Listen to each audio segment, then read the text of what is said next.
ए जी उठ जाइए ना, सुबह हो गई है। अरे यार जाओ ना, डिस्टर्ब मत करो मुझे भी पता है सुबह हो गई है, कोई छोटा बच्चा नहीं हूँ मैं। सॉरी। गुड मॉर्निंग मम्मी जी। गुड मॉर्निंग बेटा। ये लीजिए मम्मी जी आपकी चाय। अरे पर तूने क्यों तकलीफ की, मैं बना लेती ना। अरे नहीं नहीं मम्मी जी, इसमें तकलीफ की क्या बात। ठीक है बहू, आज तुम सारे काम निपटा लो, फिर हम शाम को बाहर चलेंगे। बहू वो क्या है ना, आज मेरी बहन के पोते का जन्मदिन है। अरे ऋषभ को तो इन सब चीजों में इंटरेस्ट ही नहीं है, तो हम दोनों सास बहू ही चलेंगे। ठीक है मम्मी जी, उससे पहले मैं घर के सारे काम निपटा लेती हूँ। चल मैं भी तेरी हेल्प कर देती हूँ, जल्दी हो जाएगा। फिर दोनों सास बहू किचन में मिलकर साथ में काम करती हैं। तभी ऋषभ वहाँ आ जाता है। तो मेरी माँ से यहाँ काम करवाया जा रहा है क्यों? अरे नहीं नहीं जी, आपको कोई गलतफहमी हुई है। मम्मी जी तो सिर्फ मेरा हाथ बटा रही थी। हाँ बेटा, मैं तो सिर्फ बहू की मदद कर रही थी बस। माँ आप तो रहने ही दो, मैं जानता हूँ आप हमेशा इसकी साइड लेती हैं, और मुझे पता है कि आजकल की बहुएं कैसे हाथ धोकर सास के पीछे पड़ी रहती हैं। अरे बेटा, सीनू ऐसी नहीं है, तू ऐसा मत सोच। अरे माँ आपको नहीं पता, ऐसी लड़कियों की लगाम खींच कर रखना बहुत जरूरी है। अरे अब खड़ी खड़ी मुंह क्या देख रही हो, जाओ जल्दी मेरे लिए कॉफ़ी बना कर लाओ। जी जी मैं अभी लाई। ऋषभ की बातें सुनकर चंपा को लगा कि उसका बेटा उसको बहुत प्यार करता है, इसीलिए शायद वो कुछ ज़्यादा ही सोचता है। अरे बहू, तू ऋषभ की बातों पर ज़्यादा ध्यान मत देना। वो जरा बावरा है, कुछ ज़्यादा ही सोचता है, मुझसे बहुत प्यार करता है ना। जी माँ जी।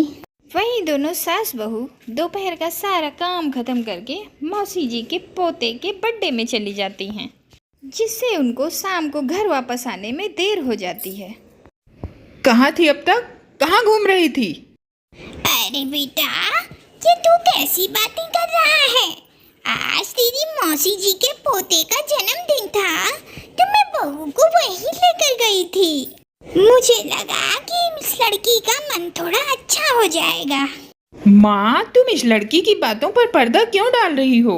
माँ मुझे पता है ये अपनी सहेलियों के साथ घूमने गई होगी, और मैं इसे कुछ बोलूँ ना, इसीलिए आप इसकी बातों पर पर्दा डाल रही हैं। और अगर आज बंटी का बर्थडे था तो आपने मुझे क्यों नहीं बताया? अरे तुझसे बोलने का तो कोई फायदा है नहीं। मैं जब तुझसे बोलती हूँ तू जाता तो है नहीं, तो फिर बताने का क्या मतलब। और काम का बहाना मारकर तुझे तो ऑफिस ही जाना होता है, इसीलिए।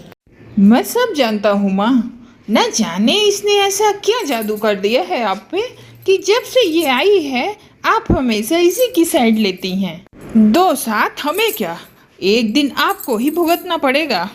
फिर ऋषभ कमरे में चला जाता है।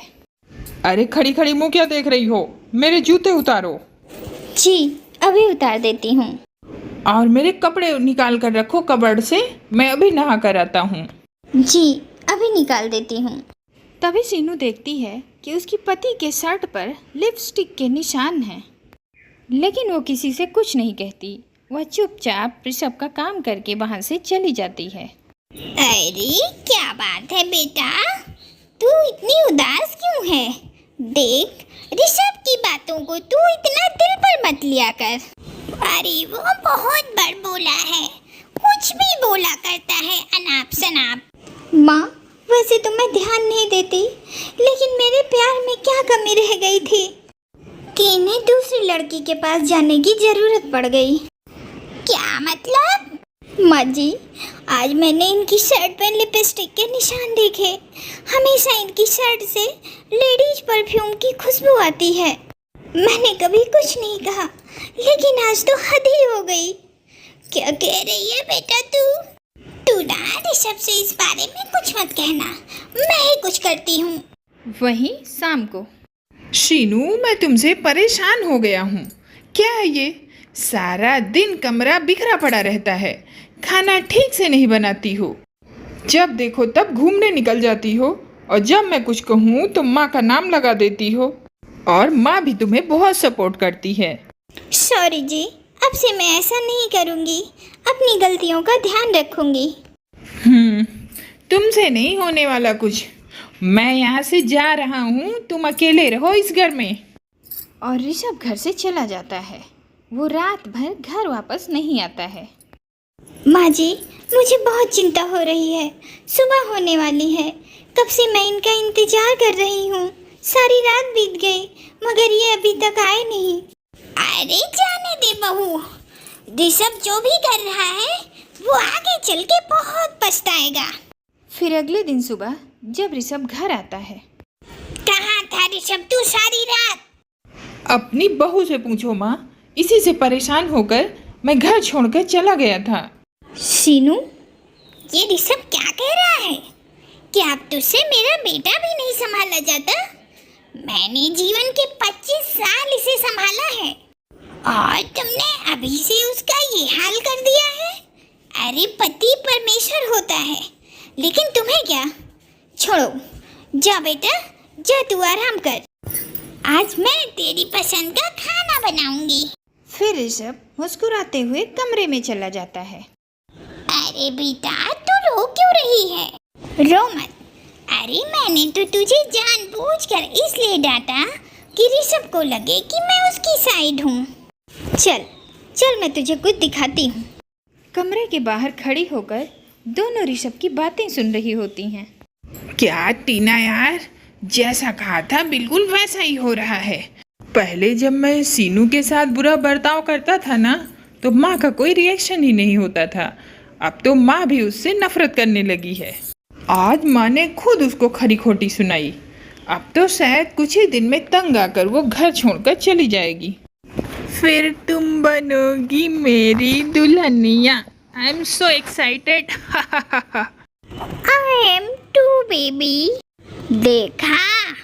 हाँ मम्मी जी, यानी कि इनका माइंड कोई और कंट्रोल कर रहा है, जिस कारण ये सब हो रहा है। हाँ, और अब हमें ही कुछ करना होगा। अब दोनों सास बहू मिलकर ऋषभ की हर हरकत पर नज़र रखने लगती हैं और वहीं टीना ऋषभ के ऑफिस में काम कर रही होती है और वह अब हर समय ऋषभ के साथ रहती है। इसी कारण वह ऋषभ के घर वालों और बीवी के खिलाफ ढेर सारी बुरी बातें उसके मन में भर देती है, ताकि ऋषभ अपनी पत्नी को तलाक देके टीना से शादी कर सके। बेबी, कब शादी करोगे मुझसे? शादी का वादा तो मुझसे किया था और पत्नी उस सीनू को बना लिया। वो तो एक नंबर की नकारा बीबी है। बताओ वो करती ही क्या है तुम्हारे लिए? बात तो तुम्हारी बिल्कुल सही है टीना।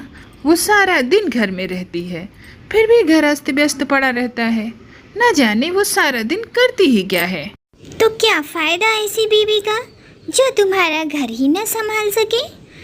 एक काम करो, तुम मुझसे शादी कर लो, मैं तुम्हारा घर परिवार ऑफिस सब मैनेज कर लूँगी।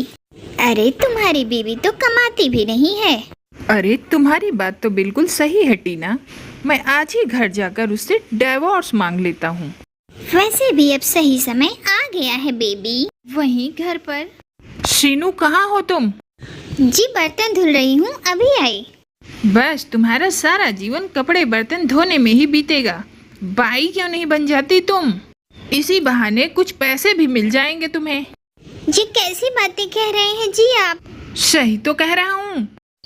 ये लो, ये रहे पेपर, इस पे साइन कर दो और इसके बाद अगर तुम चाहो तो यहाँ बाई बनकर रह सकती हो।